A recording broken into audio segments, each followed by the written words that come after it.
Nzxt has a new gaming PC lineup. We have the Player 1, Player 2 and Player 3, but on this video we will be focusing on the Player 1, which is the cheapest out of all of their PCs. Honestly, they made a great improvement and I will explain why throughout this video. Also, if you're a beginner looking for a PC, I will explain it in simple terms, that way you can understand everything that I'm saying. You will have the link to this PC and every single PC that I will mention on this video down below in the video description. That being said, let's start.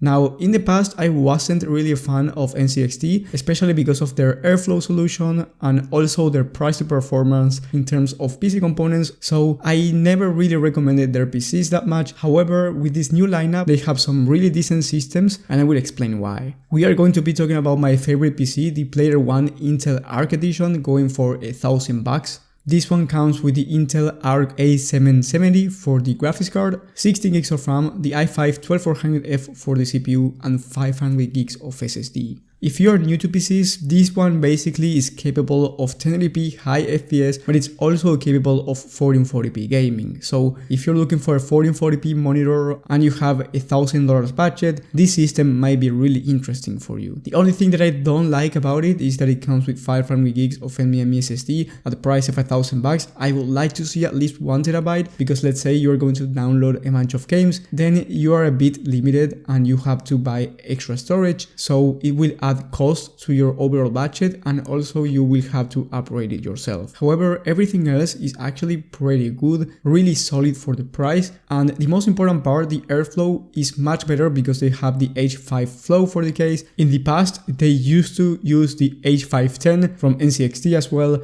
but this case wasn't known as the greatest case for airflow on the market, and that's one of the main reasons why I never recommended Nzxt gaming desktops. On top of that, they used to have not a great price to performance ratio when it comes to their CPU GPU combos, but right now the CPU GPU combo in the Intel Arc A770 and also the i5-12400F for the price of $1,000 on the Prebuilt PC market is actually a pretty good deal. Also, yes, before you say something, of course building it yourself will get you more performance at a lower price. However, not everyone wants to build a PC, and on top of that, on a Prebuilt system you get a good warranty. For example, on this Nzxt PC you get a 2 years warranty, which is something that people value. You get an aftermarket CPU cooler for the i5-12400F, which is not a must, but is a nice to have considering Intel didn't do a great job when it comes to their stock CPU cooler. It also comes with Wi-Fi included, so overall a nice PC. And if you're wondering what games can it run, at 1080p it can run every single game without any issues, ultra settings, and for 1440p you will be able to run 80 plus FPS on average, depending on the game and depending on the settings. But let's take for example Fortnite, you will be able to run more than 144 FPS on average, even at 1440p. So if you want a 144Hz monitor, you can actually buy one and take advantage of it. You can also upgrade to the Player 1 Prime, which comes with the i5-12600K and the RTX 3060 Ti in the CPU GPU combo. I do recommend you upgrading it if you have $200 extra to spend if you're a content creator. If you're just going to play games, I think this one is more than enough and you can save up $200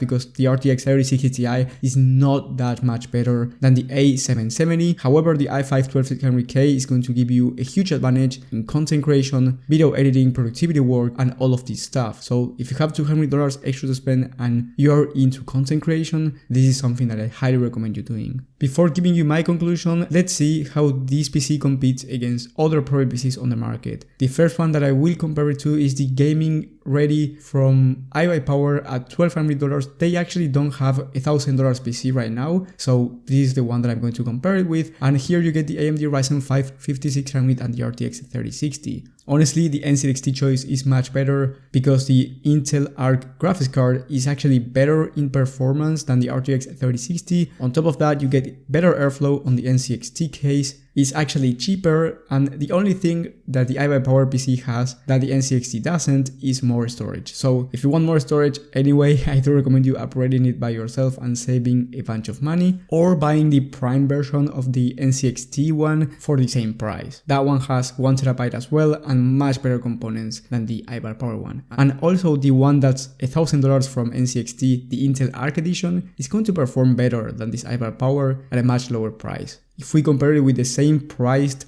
Cyber Power PC, once again the Nzxt wins by a big margin. On the Cyber Power PC you get the RTX 3050 alongside the i7-11700F. Not a great CPU-GPU combo, honestly, it's decent for 1080p, nothing too crazy. You will be able to run every single game at 1080p as well, but here you also get worse airflow, same storage, and for the same price there's no reason why you should go with this one instead of the Nzxt one. The only system I would consider buying instead of the Nzxt one is the BigTooth 15L. Here you get the Ryzen 7 5700G, so really similar in terms of performance, and then you get the AMD Radeon RX 6600 XT. This one is slightly faster than the Intel Arc A770. For that reason, you are getting better performance at a lower price. For $980 is not a huge discount, of course, but at the end you're paying less for more performance. And also on top of that, you get 1TB of hard drive alongside 512 gigs of SSD, so you get plenty of more storage and you do not have to upgrade anything, where on the Nzxt PC you may have to upgrade the storage if 500 gigs is not enough for you. So this is the only PC I would consider buying instead of the Nzxt if you want to plug and play. If you want something that's really upgradable, I think the Nzxt one is more upgradable than the BigTooth 15L. However, if you want the best performance out of the box and you also need that extra storage, you don't want to add it yourself, and also you are spending less, then the BigTooth becomes a better choice.